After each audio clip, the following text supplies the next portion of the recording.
모바일 검사했는데 마약 성분이 안 나왔어요. 네. 안 나왔다고. 이성균. 안 나왔어요. 이유 안 했다.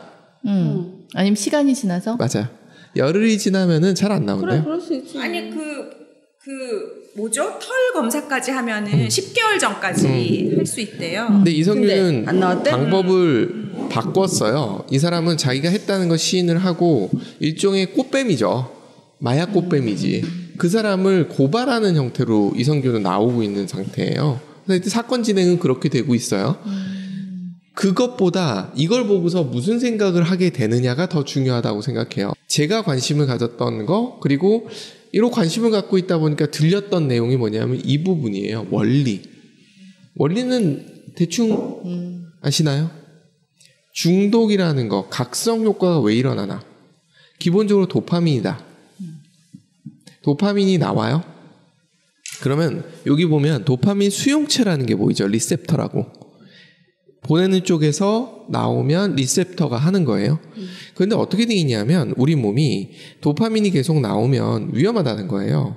그래서 리셉터가 닫아요. 그러면서 더 이상 받지 않아요. 그리고 얘도 더 이상 내놓지 않고. 그래서 어떤 자극은 일시적이지 지속적이진 않아요. 그게 특징이에요. 그럼 마약은요? 계속 받아들이는 거예요. 계속. 물론 약마다 좀 차이는 있겠지만 기본적인 원리는 계속 받는 거예요. 그래서 그 효과가 오래 가는 거예요. 이거에 대해서 이제 조금씩 다른데 그럼 뭐가 문제가 될까? 뭐가 문제가 될까? 예를 들어서 담배를 계속 핀다고 해서 뇌에 문제가 생기냐? 생기긴 생겨요. 안 생기는 건 아닌데 주로 생기는 건 혈관 또는 폐질환이지 뇌에 대한 부분은 있긴 있는데 마약에 비해서는 약해요. 훨씬 약해요. 그게 뇌에 손상을 일으킨대요. 이런 부분에. 리셉터 같은 부분에 손상을 일으키기 때문에 문제가 된다라고 얘기를 한대요. 그래서 세면 셀수록 뇌 손상이 심하게 오게 된다. 라고 이야기를 합니다. 이게 원리예요. 약한 게 혈당 스파이크. 뭐 그런 거죠. 혈당 스파이크 같은 경우도 결국은 인슐린, 이것도 호르몬이거든요. 똑같이 호르몬을 받아들이는 기능이 떨어지면서 생기는 게 혈당이죠. 당뇨고. 뇌에도 직격으로 맞아요. 주니까. 그런 영향을 주는 게 이런 거예요. 요거는 원리예요. 그리고 제가 또 하나 생각했던 건 뭐냐면 이 부분이에요. 이거를 하나는 우리가 지금 얘기하셨던 그 부분을 뭘로 만들어야겠다? 이걸로 만들어야겠다는 얘기를 자꾸만 생각하는 거예요. 원리를 설명해 주는 것도 필요하겠다. 좀 이해하면, 그래서 그 얘기를 하더라고요. 국립과학수사원에서 나오신 분이 미국에서 대마를 허용했다는 것 때문에 약한 거라고 생각하는데 그렇게 안 받아들여줬으면 좋겠다. 뇌손상이 있고 위험하고 하도 다들 하니까 제일 약한 걸 풀어준 정도인데 그것도 좋은 정책이라고 보긴 좀 어렵다라는 게 그분 해석이에요. 하여튼 원리를 좀 알 필요가 있지 않나라는 생각을 했던 거고요. 그리고 나서 또 생각이 간 게 이거예요. 우리는 건강 쪽에 대해서 공부를 했단 말이에요. 그때 우리가 늘 했던 얘기가 뭐냐면 치료도 치료인데 뭘 해야 된다? 예방. 예방 쪽에 왜 얘기를 안 하지? 마약 얘기하면서 마약을 하는 사람들의 심리적인 상태라든가 그거를 좀 해결해 주는 거에 대해서 얘기하는 거 들어보신 적 있으세요? 전 그게 좀 아쉽더라고요. 그런데 우리는 건강, 보통 몸의 건강을 생각했으니까 뭐 인슐린도 그렇고 그쪽에 포커스를 맞춰서 예방하는 걸 주로 얘기했단 말이에요. 근데 이거는 뇌잖아요. 정신건강 예방에 대한 건 얘기가 되는 게 없죠. 맞아요. 제가 가장 관심이 가졌던 게 그 부분인 거예요. 이거는 심리 베이스라 되게 변수가 너무 많아서. 그래서 아마 쉽게 손대거나 얘기 꺼낼 수 없을 거야. 맞아요. 근데 분명한 건 그걸 손을 대는 이유에 대해서는 접근해 볼 수 있지 않느냐라는 거예요.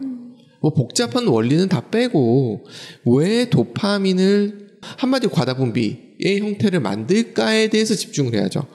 예를 들어 당 같은 건 어떤가요? 그거는 DNA적으로 그런 거거든요. 그냥 본능이야. 근데 도파민도 어떻게 보면 본능이거든요. 그러니까 그걸 어떻게 하면 적당히, 예를 들어 당 같은 경우는 식이섬유를 많이 드시고 천천히 씹어 드시고 뭐 이런 얘기들을 해줄 수 있어요. 그럼 이건 어떻게 해야 되나? 박병호라는 선수가 있어요. 야구선수입니다. 지금은 약간 한물 갔는데 한때 우리나라 최고의 4번 타자였어요. 근데 이 사람이 웃긴 게 LG에서 원래 시작을 했는데 LG 시작했나? 하여튼 1.5군이었어요. 실력은 되는데 1.5군이었어. 근데 넥슨, 지금 넥슨이죠. 글로 옮겨간 다음에 공포의 4번 타자가 됐어요. 그 경력을 가지고 메이저리그를 갔어요. 근데 실패하고 돌아왔어요.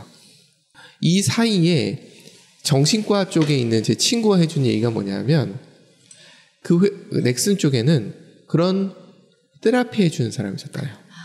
스포츠 정신의학자들 따라 붙어 있는 데가 있어요. 맞아요.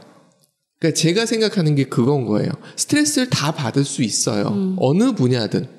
그러면 그 부분에 대해서 인정하고 그걸 극복할 수 있게 돕는 게 예방이라고 저는 보는 거예요. 그게 되면 마약을 손댈 가능성이 줄고 알코올을 손댈 가능성이 줄고 담배를 손댈 가능성이 준단 말이에요. 없어진다고 얘기 드리는 게 아니에요. 왜냐하면 인슐린도 마찬가지잖아. 안 되는 경우도 있기 때문에, 타고나는 경우도 있기 때문에 100% 그렇게 된다는 건 아니지만 그래도 줄일 수 있지 않나. 그게 예방이 아닌가? 근데 왜 우리는 몸에 그것만 생각하고 이 몸 아니야? 이런 생각이 든 거예요. 저는. 온 국민이 심리치료와 맞아요. 명상을 맞아요. 이런 게 필요하다라는 거에 대해 생각을 해보는 거예요. 정신적인 문제는 그래도 대두된 게 애들 때문에 2000년 넘어서 조금 대두됐고 정신건강 예방까지 아직 문제시 여기서 이게 문제구나 하는 것까지가 이제 2000년에 맞아요. 예방은 뭐 말도 할 거 없죠. 그 넷플릭스에서 드라마 하나 나왔거든요. 정신병원에도 아침이 온다. 여기로워졌기 때문에 이제 이렇게까지 포커스가 가는 거지. 맞아요. 어려울 때는 거기서 공황장애가 나와요. 병원 얘기니까 간호사 실습생 남자애가 공황장애인 거예요. 근데 그걸 이제 혼자 막 건드려다가 이제 실습해주는 주인공이 발견을 해서 얘기를 나누는데 이 친구가 그러는 거예요. 혼자 막 하루 종일 막 끙끙 숨어서 막 앓고 있는 걸 이제 본 거죠. 얘기를 하다가 저 간호사 못 되겠죠? 이렇게 물어봤어요. 그랬더니 그 주인공이 네라고 대답하고 그냥 일반적인 간호사는 못 될 거예요. 근데 공황장애를 이겨내는 간호사가 될 거라고. 그래야 된다고. 라고. 그러니까 간호사가 못 돼가 아니라 그걸 겪어내면서 갈 수 있는, 그러니까 일반하고는 다르지만 그럼에도 불구하고 간호사로 갈 수 있게. 그래서 저는 이쪽으로 눈길이 간 거예요. 저 기사를 보면서. 뭐 흔히 아는 얘기죠. 스카이캐슬 같은 상황에서 아이들이 과연 요즘 10대도 마약을 손대는데 안 될 수 있겠냐는 거예요. 애들이 왜 게임에 중독이 될까요? 도파민이 나올 일이 없는 거예요. 근데 게임은 그 순간순간 레벨 조금씩 뭐 하나 깨면서 맞아요. 도파민이 나오니까 그거에 빠지는 거예요. 거기서 하는 거죠. 맞아요. 그런데 건강한 애들 같은 경우, 그게 필요 없는 애들 같은 경우는 게임 중독이 될 이유가 없어요. 그냥 즐길 수는 있어. 맞아요. 근데 그 이상은 안 가. 정상적인 사람들 같은 경우는 중독이 안 일어난다는 거예요. 부모가 망가뜨리고 있는지도 모르겠다라는 거예요. 두 번째는 저희는 경제도 얘기를 해야 되니까 포크레인 앞에서 삽질하지 말아요. 자꾸만 열심히 노력을 얘기하는데 물론 노력해야 돼요. 그건 인정. 근데 자꾸만 시간을 많이 쓰면 노력이라고 생각해. 그래서 퇴근 못하게 하잖아. 생산성을 높인다고 자꾸만 시간을 늘리려고 그래. 그런 식으로 따지면 생산성이 좋은 나라들은 대부분 유럽에 몰려 있어요. 걔네들 근무시간 짧아요. 그럼 어떻게 짧은 근로시간으로 생산성을 높였냐면 기술이에요. 딱 그거예요. 포크레인 한 삽 뜨면 될 걸. 왜 사람들을 불러가지고 군대에서 쓰는 군용삽 못 보셨죠? 네. 모종삽보다 좀 커. 들고 다니는 그 삽은 클 수 없단 말이에요. 그걸로 산을 옮긴단 말이야. 그건 거의 훈련용 아니에요? 맞아. 딴짓 할까봐 하는 거야. 할 거 없잖아. 맞아. 그 운동시키느라 그래서 이해할 수 있어. 경제는 생산성이잖아. 근데 그건 기술로 해결을 해야지 시간으로 해결하려고 덤비. 시간이 노력을 측정하는 잣대가 되는 건 아니라는 거예요. 포크레인 앞에 삽질 그만하자. 엑셀 되는데 그거 손계산하고 있을 거냐는 거예요. 엑셀을 못 써서 그래요. 그러니까 이거 배워야 된다는 거야. 죄송해요. 내가 그래요. 내가 이거랑 빨리 하는. 자격증이 없는 거예요 지금. 그러니까 이런 게 되게 많아요. 이것 때문에 무슨 일이 생기냐면 도파민이 또 안 나와요. 아무리 포크레인 앞에 삽질해봐요. 성취감이 있겠어요? 없지. 이거 사회문제 심해요. 마약 지금. 우리나라가 지금까지는 힘으로 막은 거예요. 쉽게 얘기하자면. 근데 그게 한계를 넘치면 결국은 들어올 수밖에 없게 되고 결국은 막는 방법은 필요하지 않으면 막혀요. 술도 한번 생각해 보세요. 예전에 술 어떻게 먹었나요? 취하기 위해서 먹었어요. 부어라 마셔. 근데 요즘은 맛으로 먹어요. 네. 그러니까 위스키가 왜 인기 있나 봤더니 와인도 좋은데 와인은 따면 다 먹어야 돼. 위스키는 킵이 돼. 그래서 위스키가 좋다라고 얘기하는 사람들도 있어요. 그것도 말 되더라고. 위스키를 따면 한 번에 다 먹는 거 아니에요? 위스키는 다 그렇게 먹는 거 아니에요? 맞아요. 벌컥벌컥 먹는 거예요. 새로 나왔어요, 이미. 위스키는 킵해두는 게 더 우아해 보여요. 더 따먹어. 진짜. 술은 있어 보여. 병이 쭉 나열돼 있어야지 일반적인 술은 멋있어 보이거든. 그랬으면 좋겠다라는 얘기를 드리고, 그래서 저희 여행 가잖아요. 여행 가는 것도 뭔가 다른 길을 찾았으면 좋겠다라는 생각이 드는 거예요. 하나만 쳐다보고 있으니까 아이들을 스카이캐슬을 되지도 않으면서 만들려고 하다 보면 이게 스트레스가 되는데, 스트레스가 되는 스트레스 나쁜 게 아니에요. 적당하면. 그리고 몸에 상처가 생겨도 도파민 나오는 거 아시죠? 오. 마약이라는 게 의학용으로 쓰이는 게 뭐냐 하면 통증을 줄여주는 거예요. 그런 용도로도 쓴단 말이에요. 그러니까 너무 스트레스 받았을 때 도파민이 나와요. 그래서 그걸 줄여주는 거예요. 근데 그게 이제 도를 지나치면 더 강력한 도파민을 원하다 보니까 마약으로 가는 거예요. 술로 가는 거고.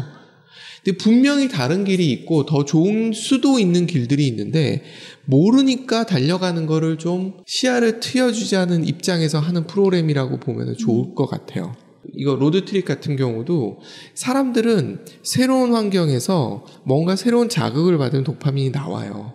물론 릴렉스를 좀 해야 될 필요들은 있어요. 그거는 저도 알겠는데 그것만 된다면 또 다른 도파민이 나오는, 그러니까 우리 앞에 소모임이나 이런 얘기들 했었잖아요. 내가 좋아하고 조금 잘하는 거에서는 성취감을 느끼기가 쉬워요. 자기 개발을 할 때 안 되는 거 억지로 하려 하지 말고 내가 좀 되는 거에서 좀 더 나가려고 해라. 그게 성취감이 있고 그게 용기가 돼서 안 되는 것도 할 수 있는 거지, 처음부터 안 되는 거를 하려고 하는 건 전 별로 좋은 방법 아니라고 생각해요. 이어지는데 좀 다른 얘기예요. 28 전쟁 덕에 가장 수혜주는 누구냐? 푸틴이다. 왜냐하면 우크라이나랑 싸우는 게 묻혀버렸어요.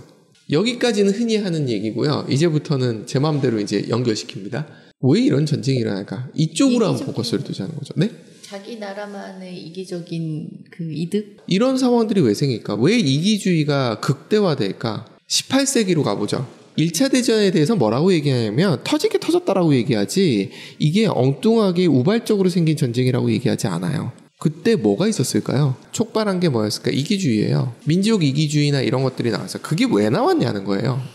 그럼 이기주의가 나올 때 또 뭐가 같이 나오는 줄 아세요? 꺼져가는 민주주의, 유혹하는 권위주의, 이게 나오는데 놀라운 건 그 권위주의 정부가 세계적으로 봤을 때는 민주적으로 만들어진 경우가 되게 많아요. 다시 얘기해서 사람들이 권위주의 정부를 지지한다는 뜻이에요. 그게 극대화되어 간다는 거예요. 왜 갈까? 라는 데 포커스를 두는 거예요. 이거에 대한 해석은 여러 가지가 있을 수 있어요. 그 중에 저는 이쪽 해석을 지지하면서 그게 한 번쯤 우리가 생각해 볼 필요가 있다라고 생각하는 걸 얘기 드리고 싶어서요. 미국 같은 경우 지금 트럼프가 공화당 또 후보로 나올 것 같아요. 근데 지금 다른 후보들에 비해서 압도적이죠. 나오면은 트럼프가 이긴다라고들 보고 있어요. 바이든 이기기 쉽지 않다. 그래서 바이든한테 주변에 있는 사람들이 용퇴하시죠. 이 얘기를 하고 있는 중인가 봐요. 이 사람도 약간 권위적인 느낌을 강하게 주는. 근데 왜 미국 사람들이 갑자기 민주주의의 전도사라고 할 수 있는 미국이 권위주의로 가고 있는가?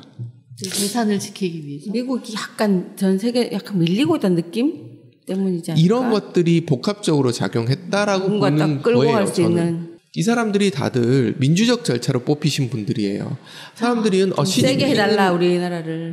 시진핑은 아닐 거라고 생각하는데 공산당 일당 독재일 뿐 공산당 내에서는 정권 교체가 일어나는 나라가 중국이에요. 그렇게 이해해야 돼요. 우리나라식 정당은 중국에서는 공산당 내의 개파라고 이해하셔야 돼요. 히틀러도 득표율이 80%인가 그랬어요. 맞아요. 연설도 잘하지만 민주적인 절차로 뽑힌 리더예요. 에르도안. 이번에도 선거를 했어요. 뭐 부정선거 얘기는 있습니다만 부정선거로 극복할 수 있는 표차는 얼마 되지 않아요. 미세할 때 하는 거거든요. 그만큼 에르도안이 터키에서 인기가 좋은 거예요. 이게 왜 이럴까? 지금 이스라엘은 어떨까요? 이스라엘 네탄야후 극단적 종교주의 쪽하고 손을 잡은 상태예요. 남미 쪽을 가면 포퓰리즘하고 잡혀 있어요. 이런 현상이 왜 일어날까를 생각해 보자는 거예요. 음모론들 되게 많거든요. 요 공포의 제국이라는 책은 들어보셨나요? 들어봤네. 들어보셨어요? 마이클 클라이튼 들어보셨나요?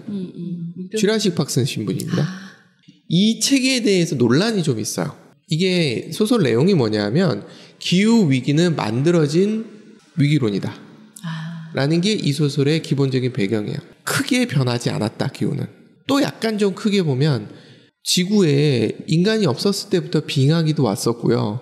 녹았고요. 다시 빙하기가 왔고 이게 반복을 하는 사이클이 있어요. 간빙기라는 게 가장 가까웠던 게 12,000년 전이다라고 얘기해요. 그 이후로 인류 문명이 시작이 됐어요. 그게 계속 도는 거에 사이클일 뿐이다라는 얘기도 있어요. 저희 딸아이가 미국에서 공부했었잖아요. 중2 때. 그때 학교에서 이런 내용을 다큐로 보여준대요. 생각해보라고. 다 생각해보라고. 우린 그렇게 하나요? 안 하죠. 이게 첫 번째 문제라고 생각해요. 여러 가지를 다 봐야 되는데 사람들이 한쪽으로 쏠려갈 땐 딴 걸 안 봐. 민주주의라는 건 어디서 시작되느냐 하면 넓게 보는 데서 시작돼요. 이기주의에서 벗어나는 방법 중에 하나는 넓게 보는 데서 아, 저 사람도 사람이고 나도 사람이고 저 사람도 저런 생각할 수 있고 나는 이런 생각할 수 있고 그래 왜 그런데 하면서 이야기하면서 풀어가야 되는데 그게 안 되는 것도 하나의 원인이라고 생각하고요. 그리고 인공지능에 대한 위기론도 많죠. 인공지능에 대한 위기론은 대표적인 게 터미네이터 2 얼마 전에 주니버스님께서 이걸로 영화 얘기는 하지도 않고 무슨 얘기했죠? 우리가 와서 AI 얘기도 하고 뭐 이런 얘기 했었어요. 욕구 뭐 동기 뭐 이러면서 네. 리마스터링 감독판이 나온대요. 제임스 카메론 감독 작품이잖아요. 지금 봐도 안 촌스러운 대표적인 영화예요. 화질은 좀 보정을 해야 돼. 그리고 이거 아세요? 이 영화? 서치. 오! 아시네요? 네. 서치라는 영화예요. 뒷얘기부터 해볼까요? 이게 배경이 실리콘밸리예요. 요 아빠가 실리콘밸리에서 일하는 엔지니어로 나와요. 이 여자가 한국 배우입니다. 이 딸로 나오는 배우가 한국 배우입니다. 나이는 20대? 30대. 이 동양 사람들에 대한 나이를 가늠을 못하는 미국 사람들이 동안이다. 네. 물론 뭐 미국 가면 교포들 느낌이 있잖아요. 딱 교포 느낌이에요. 약간 실리콘밸리용 테이크는 아니에요. 맞아요. 이걸 어떻게 풀어가고 있느냐 하면 완전히 SNS로 모든 걸 시작해서 모든 걸 끝내는 영화예요. 이걸 왜 가져오느냐. 사람들이 유튜브나 이런 거 안 좋은 점만 자꾸 부각시켜요. SNS나. 근데 이걸로 딸을 찾습니다. 아빠가 SNS 못했다면 아유 조건도 못했다. 그렇죠. 그러니까 예전엔 테이큰 같은 영화는 아빠가 뭘 했기 때문에 애를 구하죠. 형사 경찰 정도가 아니라 특수요원 아니었나요? 아, 특수요원. 특수요원이었어요. 그래서 구할 수 있었는데. 맞아. 그렇죠. 네가 인스타 말 줄 알아서 사는 거야.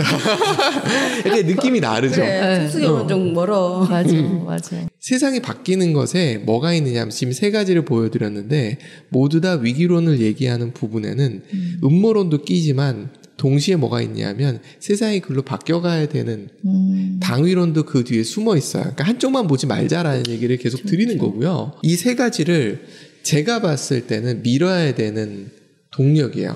이건 제가 봤을 때니까 틀렸다고 해도 할 말은 없어요. 하나가 H2입니다. 수소. 수소 경제는 가야만 돼요.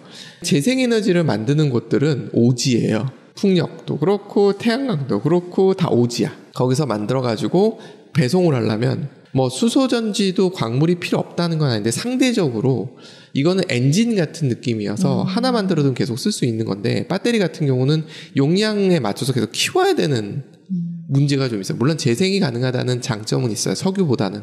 하지만 그러다 보니까 어떤 일이 생기냐면 수소 경제로 갈 수밖에 없다고 얘기를 하는 거예요. 보관과 이동이 편리하다는 거죠. 그래서 LNG 파이프 같은 걸로 쏘는 게 이 전봇대로 전기 움직이잖아요. 네. 이거 손실 엄청나게 일어납니다. 손실료 장난 아니에요. 근데 그래도 그게 제일 낫다고 생각하고 쓰는 거예요. 근데 수소로 했을 때 손실률도 비슷할 거예요. 그런 게 있고. 인공지능. 이거 피할 수 있을까요? 아니요. 제가 봤을 때 인공지능의 가장 큰 핵심은 생산성이에요. 아까 말씀드렸죠. 포크레인 앞에서 삽질하지 말자고. AI가 되면 지금 미국의 헐리우드에서 작가협회나 배우협회에서 AI 써가지고 글 쓰고 AI 써서 배우 만들고 하는 거 하지 말라고 데모하고 있어요. 그게 대머리쓸 일이야. 그게. 맞아요. 글로 갈 수밖에 없는 거고 뒤집어 얘기하면 생산성이 높아져요. 할 수 있는 영역이 굉장히 넓어져요. 그리고 물론 고퀄로 가면 어쩌지 사람은 써야 되고요. 그렇지만 예를 들어 우리가 콘텐츠를 만들어요. 얼굴 안 나오는 거 이렇게 뭐 하고 싶고 뭐 이렇게 하고 싶다 그랬잖아요. 그럼 인공지능을 처리해주면 그리고 콘텐츠를 만들 때 내가 이번에 배우를 몇 명 써서 약간 스토리 있게 영화 같은 거 만들고 싶어. 그럼 몇 개 사가지고 캐릭터 사가지고 만들어도 되거든요. 근데 그게 퀄리티가 좀 어디로 갔냐면 실제 영화를 만들 거예요. 그런 식으로 하면 생산성이 훨씬 더 좋아질 거예요. 여기서 그 얘기를 하더라고요. 생산성이 좋아지면 콘텐츠 양이 늘면 콘텐츠 소비가 문제가 된다. 더 많은 사람들이 소비를 해줘야 된다. 라고 얘기를 해요. 그러려면 뭐가 돼야 되죠? 콘텐츠 소비자가 늘 수는 없죠. 콘텐츠 소비 시간이 늘어야 되겠죠. 그렇죠. 코로나 이후에 재택근무가 없어지면 콘텐츠 소비 시간이 줄었대요. 근데 생산성을 높이면 사람들이 근무 시간이 줄겠죠. 콘텐츠 소비 시간이 늘겠죠. 이런 식으로 생각을 해봐야 될 필요가 있다는 거예요. 저는 한 층만 얘기했기 때문에 다른 여러 가지 고려해야 될 게 많아요. 근데 그런 것도 고려했으면 좋겠다라고 말씀을 드리는 거예요. 이렇게 하면 어떤 일이 생기느냐면 생산성이 높아진다는 건 부가가치가 커진다는 걸 의미해요. 부가가치가 커진다는 거는 부가 증가한다는 걸 의미해요. 이게 이상하죠? 우린 착각하고 있는 게 뭐냐면 왜 근본위를 그만뒀느냐를 이걸 음모론으로 가져가는데 그러면 안 된다는 거예요. 뭐냐면 경제가 발전하면서 다시 얘기해서 돈의 회전 속도가 빨라진 거예요. 그러다 보니까 지표가 필요했던 거예요. 지금도 마찬가지라고 보는 거예요. 소비를 한다는 건 돈이 돈다는 거거든요. 돈이 도는 속도를 높이는 거예요. 여기서 약간 앞으로 잠깐 격가지를 세자면 미국 경제가 왜 좋을까요 지금? 5%의 성장률. 미친 거 아닙니까? 혼자서 그러고 있어요. 여러 가지 요인이 있겠지만 핵심 요인 중에 하나가 예전에는 돈을 풀 때 누구한테 줬을까요? 돈 찍어서 풀 때 은행한테 줬어요. 옛날에는 소비자 손에 돈을 쥐어줬잖아요. 이번에 지금 역사상 없었던 방식이라고 보는 게 있긴 있었구나. 로마 시대에 황제가 새로 되면 돈을 뿌렸어요. 그 말을 막 줬어요. 좋다. 괜찮죠? 그렇게 했던 거를 지금 한 거예요. 그러니까 어떤 일이 생기냐면 소비자들이 돈이 있는 거예요. 그러니까 소비가 안 죽는 거예요. 예전엔 투자나 이런 쪽으로 생각을 했는데 지금은 소비가 안 죽고 있는 거예요. 근데 그걸로 오래는 못 가요. 맞아. 왜냐면 그건 떨어질 거 아니야. 저희도 코로나 때 시에서 돈 막 인당 줬잖아요. 얼마씩 맞아요. 계속 줬잖아요. 그런 것들을 전 세계적으로 했단 말이에요. 그래서 그걸로 버티는 게 어느 정도 되느냐가 나라마다 다른 상태라고 이해하시면 된다고 보고요. 근데 그걸로 버틸 수는 없기 때문에 이런 데 투자가 같이 일어나야 그럼 어떤 일이 생긴다? 경제가 성장한다. 경제가 성장하면 어떻게 될까요? 이기주의가 적어져요. 이기주의는 언제 생기냐면 먹고 살기 힘들 때 생겨요. 풍요로운데 그러면 곳간에서 인신난다고. 풍요로운데 동물적 본성으로 심심해도 하지 않을까? 그런 사람도 있죠. 없진 않아. 근데 통계적으로 봤을 때는 풍요로우면 베풀어요. 내가 먹고 살기 힘든데 베푸는 건 쉽지 않아요. 아니 미국은 지금 5%까지 올라갔는데 왜? 위기론을 느끼는 거예요. 왜? 그 돈이 떨어지면 불경기로 간다는 걸 알고 있어요. 그래서 계속 리쇼어링, 프렌드 쇼어링 해가지고 계속 끌어당기는 게 투자를 유치하는 거예요. 쉽게 얘기하자면. 무역의 흑자도 중요한데 더 중요한 키포인트는 특히 빠르게 키포인트는 투자 유치예요. 누가 투자 유치를 잘하느냐예요. 우리나라 투자 유치 잘하고 있나요? 이거 한번 생각해 봐야 되는 거고. 콜럼버스예요. 1492. 왜 콜럼버스가 아메리카 대륙을 발견했을까요? 왜? 어쩌다가. 가다가 발견했다. 이게 어쩌다가 1번. 그럼 왜 갔냐?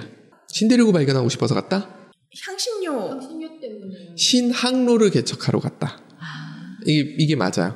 포르투갈은 어떤 방식을 썼느냐 하면 그 당시에 이태리, 그러니까 베니스가 성장했던 이유가 뭐냐면 지금도 그러고 보니까 중동에서 이 코스가 글로 가네. 중동에서 무역물이 들어오면 배로 가는 게 가장 많은 물건을 한꺼번에 실어 나올 수 있어요. 그래서 지금의 터키 지역 이런 쪽에서 배를 타고 이태리로 들어오는 거예요. 그래서 이태리에서 유럽으로 퍼진 거예요. 그래서 불을 창출한 거예요. 그거 보면서 배 아팠던 애들이 있죠. 포르투갈 반대쪽에 있잖아요. 그러니까 포르투갈 애들은 어떻게 하지? 하다가 아프리카를 돈 거예요. 그래서 희망봉을 발견한 거예요. 그 상태에서 스페인이 배는 아파. 그러다가 이상한 또라이가 나타났어. 그래서 한번 해볼래? 했던 게 콜럼부스예요. 신항로 개척이에요. 인도가 찾아간 거지 아메리카 데리고 찾고 싶었던 마음은 없었어요. 얘는 찾았어요. 신학로를가 아니라 신대륙을. 이렇게 된 거죠. 결국은 그게 정체됐던 시기에 문제가 되고요. 하나 터지잖아요. 그럼 지네들끼리는 안 싸워요. 어디서 싸웠어요? 북미 남비에서 싸웠어요. 그리고 또 어디서 싸웠냐면 산업혁명이 그 다음에 막바로 따라서 왔거든요. 따라오면서 생산품이 늘었잖아. 처음에는 산업혁명이 일어나면 원자재가 많이 필요해요. 많이 만들어내야 되니까. 그래서 남미하고 북미를, 특히 남미를 약탈을 한 거예요. 그러다가 많이 만들어졌는데 살 사람이 없네? 그래서 시장 개척하러 또 나선 거예요. 그러면서 식민전쟁이 일어난 거예요. 식민전쟁을 하다 보니까 땅 따먹기 하다가 할 게 없네? 그래서 전쟁이 일어납니다. 그게 1차 대전이에요. 이렇게 해석하는 해석이 되게 많아요. 2차 대전은 그냥 연결된 전쟁이라고도 봅니다. 근데 그리고 나서 어떤 일이 생겼냐면 2차 대전을 겪어요. 어떤 일이 생겼나요? 제트기가 만들어지기 시작하고요. 새로운 과학 문명이 확 올라가기 시작합니다. 이게 사실 1차 대전 끝날 때쯤부터 있었어요. 냉장고, 세탁기 같은 것들이 만들어지기 시작했는데 2차 대전을 겪으면서 이게 폭발적으로 증가합니다. 그러면서 어떤 일이 생겼냐면 신성장 동력이 생긴 거예요. 먹고 살만해진 거야. 그래서 냉전은 있었지만 이기주의 개념하고는 다른 형태가 만들어진 거예요. 냉전은 있었지만 큰 전쟁은 없었잖아요. 으르렁거리긴 했으나. 근데 그것마저 없어지고 나서 중국까지 합세했잖아요. 중국도 잘 먹고 잘 사니까 싸울 이유가 없다. 그냥 그러고 간 거예요. 뭐 국지전들은 여기저기서 있었죠. 그거는 주로 영국이 쌓아놓은 똥이라고 얘기하니까 그건 다음에 뭐 그런 상황이라고 얘기를 해요. 근데 지금 왜 이런 일들이 생기기 시작할까? 영국이 쌓아놓은 똥 플러스 경제성장이 전 세계적으로 서버렸어요. 이거 해결하는 방법이 뭘까요? 싸우지마 하면 안 싸울까요? 그래서 비타민 M이 중요하다라는 얘기를 드리는 거예요. 머니. 그리고 이유들도 다 달라. 이런 것도 한번 생각해보자. 기질마다 다 다르다. 돈을 필요로 하는 이유가 다 다르다. 비타민 M이 부족, 결핍증을 느끼는 이유는 우리 몸도 그렇잖아요. 사람마다 다 다르잖아요. 비타민C를 많이 쓰는 부위가 다 다르거든요. 마찬가지. 도파민 중독, 그러니까 결국은 이렇게 결국 뭘까를 생각해봐야 되는 거죠. 베이스, 중독, 각성 뭐 이런 것들 한번 같이 생각해볼 필요가 있는데 결국 원인을 찾아 들어가야 되고 예방이 중요하다고 생각하는 거예요. 전쟁이 일어난다면 복구 이거 그만하고 예방을 어떻게 할 수 있냐. 약간 배가 불러야 돼요. 약간 새로운 성장 동력을 찾아야 돼요. 이거는 국가적인 차원, 세계적인 차원에서도 새로운 형태로 넘어가야 돼요. 근데 이게 익숙하지 않잖아. 그리고 새로운 세상에서 내가 무엇을 할 수 있을지. 제가 무빙을 결국은 다 봤어요. 거기 명언들 많더군요. 명대사들 넘쳐나더군요. 강풀 제가 박수를 쳤어요. 진짜 대단한 사람이다라는 생각을 했어요. 근데 그런 내용 중에 봉석이한테 무거운 걸 달아두잖아요. 재능을 묶어버리는 거잖아요. 근데 왜냐하면 그게 튄다고 생각했기 때문이에요. 우리가 학교 다니던 시절 춤추고 노래하면 엄마가 좋아했을까요? 날라리였죠. 그렇죠. 요즘은 싹수가 있네? 이렇게 바뀌는 거죠. 바뀌고 있는데 이게 쉽지 않다는 거예요. 그래도 우리는 고정관념이 있어요. 저는 이런 걸 하는 게 본인이 갖고 있는 장점 찾는 거 그리고 거기서 내가 이게 되네? 하는 도파민이 나왔으면 좋겠는 거예요. 저희 컨텐츠에 오셨던 분들이 좋아하고 가는 이유가 뭘까? 도파민이 나온 거야. 힘은 든데 스트레스는 무조건 중독으로 가는 지름길이 아니에요. 적정한 스트레스와 적정한 도파민은 도리어 건강해요. 이거 하려 그러면 대부분 약간 스트레스 받아요. 안 받는 분들 거의 못 봤어요. 약간의 스트레스는 있지만 동시에 도파민이 나오고 제가 봤을 때 이건 긍정적인 도파민이잖아요. 이런 것들을 할 수 있게 도와주는 거 되게 필요하다. 소문여도 했었고 한국 어디까지 가봤니를 갖고 문학기행 준비를 하잖아요. 이거 나우북으로도 연결시키는 걸 한번 또 다시 한번 생각해봤으면 좋겠는 거를 방시혁이 딱 얘기했어요. 요거 한번 가서 유퀴즈 다 올라와 있거든요. 유튜브에도 한번 보세요. 방시혁하고 박진영 저 둘의 사이는 같은 침대에서 엉겨서 살았던 사이더라고요. 그러다가 양말을 뒤집어서 벗어둔 것 때문에 방시혁이 삐져가지고 헤어졌어요. 삐질만하죠. 삐질만하죠. 이렇게 삐져가지고 헤어진 다음에 그런데 둘 간의 사이는 계속 좋았는지 2PM이에요. 2AM도 주고 해가지고 방시혁이 빚을 120억까지 졌더라고요. BTS 데뷔하기 바로 전에 방시혁이 접으려고 그랬대요. 그랬더니 부사장인가가 와서 그랬대요. 얘네들 괜찮아 보이는데 이것까지 해보자. 빚이 100억이든 120억이든 그게 그거 아니냐 해가지고 글로벌한 팀을 키워낼 만하네. 이거 본인이 그런 게 아니라 본인이 그만두려고 할 때 주변에서 부사장들이 그랬대요. 아니 이미 빚을 그만큼 졌다는 게 아니 일반인들은 그 배포로 못 짓는다. 희망하고 있잖아 죽을 것 같은데. 자, 제가 드리고 싶은 얘기는 여기 있습니다. K-pop 팬은 어떤 팬덤보다도 더 강렬한 몰입과 소비를 보인다. 그러니까 뭐냐 하면 좁고 깊다는 거예요. 전문가죠. 그렇게 되면 확장성의 한계. 주어가 뭐예요? 좁고 깊고예요. 팬덤의 그 스타일이 이거 이 사람 하나 빠지면 이거에 주구장창 파서 그 사람 거 다 앨범 10장은 기본이고 100장씩 사는 그걸 얘기하는 거예요. 그게 한계고 어지간하면 난 팬도 아니야 이렇게 얘기하는 게 이게 문제라는 거예요. 팬들끼리 레벨 나누고 이런 맞아요. 거죠. 가벼운 마음으로 소비하는 팬들 이거예요. 지금 우리가 생각하고 있는 게 이거거든요. 우리는 이게 넓어야 된다는 이게 굉장히 많아야 된다는 거예요. 이걸 넓히는 자연스럽게 좋다. 그래서 팬클럽 이러면 이미 바운더리가 다 있는 것 같아. 맞아. 안겨주잖아요, 잘. 근데 조금 괜찮게 생각하는 사람들은 아예 그쪽하고 다르다는 느낌. 맞아. 그 얘기를 하더라고요. 그래서 라고 하면서 캡처해 온 거예요. 슈퍼팬과 라이트팬 이게 대부분의 아티스트들이 이렇다는 거예요. 이래야 된다는 거예요. 근데 지금 K-팝은 너무 슈퍼팬 중심으로 가고 그걸로 수익 창출을 하고 있는 게 한계다. 그러면서 라이트 팬덤도 많이 붙을 수 있는 구조로 가야 된다. 이게 K-팝이 살 길이다 라고 이야기를 해요. 그러지 못했던 데들은 사라졌다. 너무 성벽 같은 느낌이야. 이게 등고선처럼 이렇게 돼야 되는데 성벽 맞아요. 절벽, 인구 절벽처럼. 우리나라 사람들이 좀 절벽 좋아하잖아요. 팬에 대한 구조를 달리하는 방식에 대해서도 고민을 하는 것 같아요. 틈새에서 시작해서 흥행했던 장르들이 일정 팬덤을 못 넘기는 경우가 없어지는 경우가 많다. 나날 작가라는 분이 우리 애톨리에도 오셨고 방송도 출연하신 다음 이런 것들을 만들었어요. 쓰고 같이 쓰고 공저 무대 뭐 아니에요 못해요 하다가도 하고요. 글 쓸 때는 제가 멀려 하고 쓰다가 공저하자 그럼 그런 거 있죠. 되게 좋아하면서 됐어요 이런 느낌. 저기 나오복도 했던 것들이 있기 때문에 우리 운영했던 방법들이 있기 때문에 요것도 한번 심파지양. 그렇죠. 되게 중요하죠. 이기적인 엄마의 요것도 시간 한번 심파지양. 보시면 좋겠어요. 지향 아니지.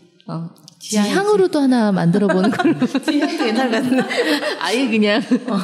읽어보세요. 오. 불태. 그러니까 100점 100승은 잘못된 거래요. 네, 그건 아니고. 그래서 누가 잘 그려놨더라고요. 스타워즈 아니죠? 스타워즈.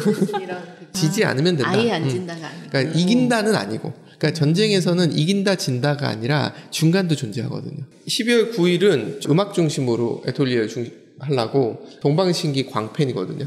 플레이리스트 달라고 했더니 100몇 곡을 주려고 그랬어. 와. 깜짝 놀랐어. 동방신기 노래로만. 그리고 마마미님 컨펌했고 다음 주에 뵐게요.